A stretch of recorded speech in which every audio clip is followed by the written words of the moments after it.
युवा यानी वो किसी बेड़ी में नहीं अटकता, वो किसी किताब में अपने आप को नहीं बांधता, वो नित्य नया विचार करने में सक्षम होता है, वो सपने देख सकता है और वो कूद सकता है बिना विचार किए। साहस है उसमें, रिस्क ले सकता है, उसमें उत्साह है और उसमें एक उदात्तता है।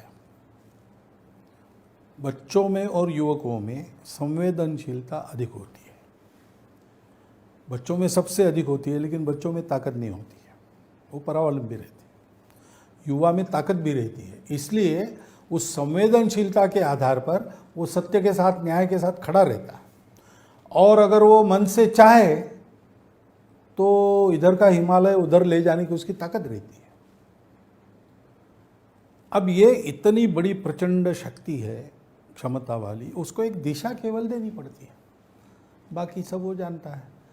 लेकिन अगर युवा केवल अपने करियर और स्वार्थ का विचार करके चले, युवा किसी भी प्रकार से रिस्क से डरे, वो उद्योग नहीं करेगा, उसको नौकरी ही चाहिए क्योंकि नौकरी सुरक्षित है, सरकारी मिले तो ज़्यादा अच्छा, ऐसा वो विचार करे, तो वो काले बाल वाले बूढ़े हो गए ना। और अब्दुल कलाम जैसे लोग सफ़ेद बाल वाले जवान हैं। तो एक किताब है, पांढरे केस हिरवी मने। हिरवी मने, ये मुख्य बात है।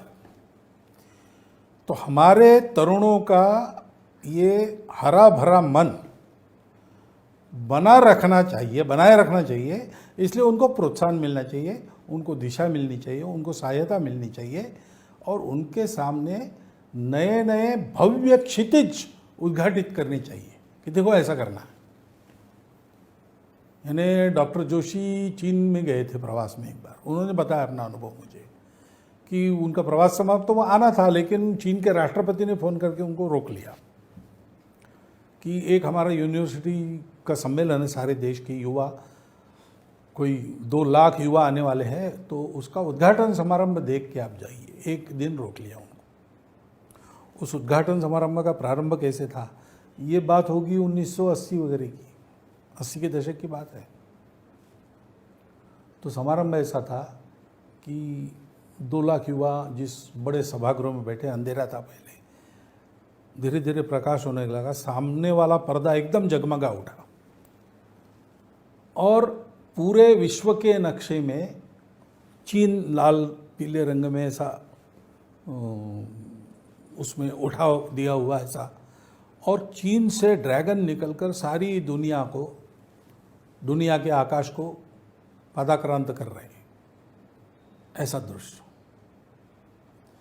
फिर वो कहता है निवेदक बैकग्राउंड से कि एक ज़माना ऐसा था जब चीन का ड्रैगन अपने पंखों की हवा से सारी दुनिया को साफ करता था। चीन के ड्रैगन की छाया सदा सर्वदा दुनिया पर विहरती थी। हमको अपने चीन को फिर से ऐसा बनाना है। ये कम्युनिस्ट चाइना की बात है, लेकिन उसने अपने युवा पीढ़ी के सामने लक्ष्य रखा है।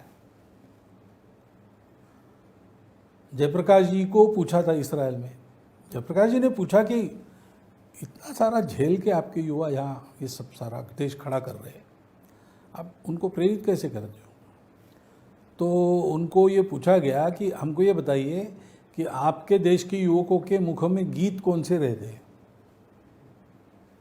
तब मैं बताऊंगा।